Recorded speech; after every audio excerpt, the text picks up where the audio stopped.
Today we are starting a new brew. We're making the Rosé, French style Rosé from Cru International. This is one of our favorite wines. It's really easy to make. It's always a crowd pleaser. People love it. And it's one of the least expensive kits that you can buy. This one right here is $109. It's gonna give us about 30 bottles with a few to reserve for our next batch. So it's a great bang for your buck. Before we actually move forward, I'm gonna take our label here,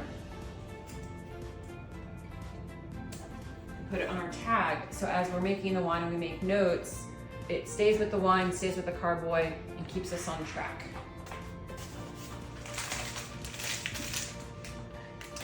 Comes with this kit of supplies. In this are some stabilizing agents, instructions, and sometimes, depending on the kit, it'll even come with its own labels. We're not gonna mess with that today though. Oh. And yeast. So, we are gonna mess with this today. I forgot the bentonite and the yeast are in this packet in addition to the stabilizing agents. So we're putting it aside, we're not messing with it at this very moment, but yes, today.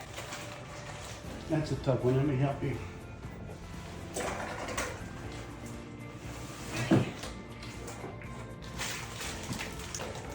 So she's massaging the wine, get any sediment in there loosened up, and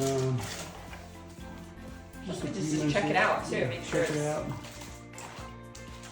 It's good. It's a little tricky. When it comes off real easy. There you go, voila.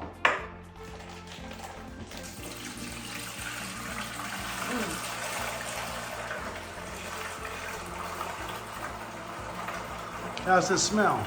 It's amazing. Amazing. And you can see you're only really filling up a very small part of that 6-gallon bucket. And she's going to use that bag to fill it up with water, not all the way, a little bit at a time, and slowly bring the wine up just below this chamber. And you're better off staying lower than you think, because rosés are pretty light and you can overfill it and there's no way going back. So he's filling that bag up a bit and she'll get all the juice out of it. She's using cold water.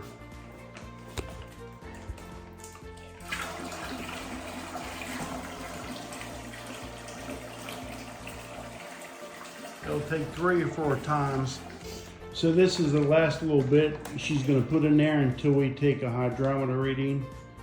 And that will probably do it right there. And then we're going to stir it for about 5 minutes and take a reading. So she's getting a hydrometer reading. And this is one of my least favorite things because it's so hard to read with all the foam. And you actually, like she's doing, you're gonna use her phone and take a picture of it and then zoom in. Explain the hydrometer piece just real quick. We'll do other videos on it. So it is confusing. The hydrometer, when you drop it in a bucket, it's measuring the density of the fluid. So wine is thicker than water, so it's gonna rise up, float high, and you add water to make it sink. You want it to sink a little bit till you get to 1.086. And so you add water to make the wine thinner, to make it sink. You hold back water to let it rise. But that's the reason it's so important not to undershoot your wine, because once you get past 1.086 or below, there's nothing you can do to raise it. So you add water slowly until you get the right numbers. Dodie got a good picture of it. And what we normally do is we videotape it and then snap still pictures and then zoom in. And I know this isn't the best way to do it, but if you zoom in, we can get a better, we can get a little bit of a better reading. Yeah, this way, yeah. Am I getting in shot? A little closer.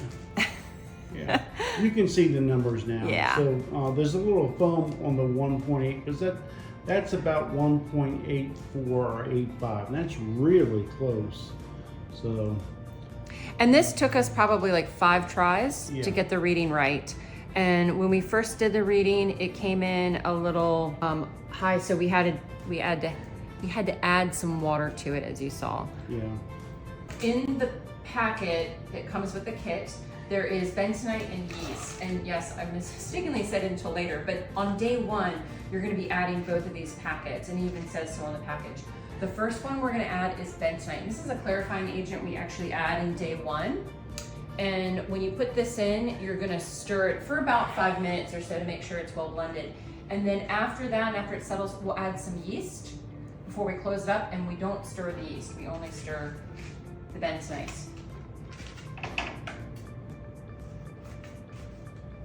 You can take a peek and see what that is. It'd be volcanic ash.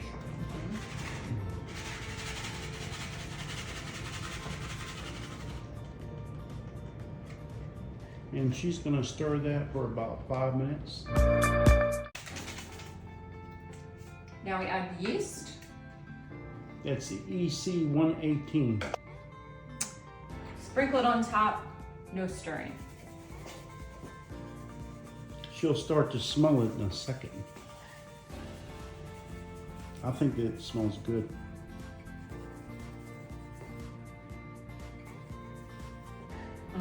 Yeah. It's like, it smells like wine and bread. What? Yeah. Is there anything better than that? And then she's gonna wipe the rim, dry paper towel.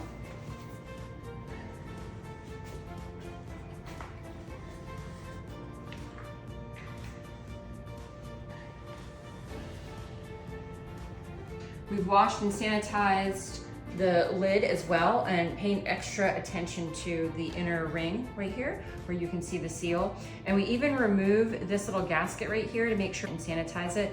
And when you put it in, it's a little tough to do, but you can see it fits all the way through. Make sure there's no gaps or cracks.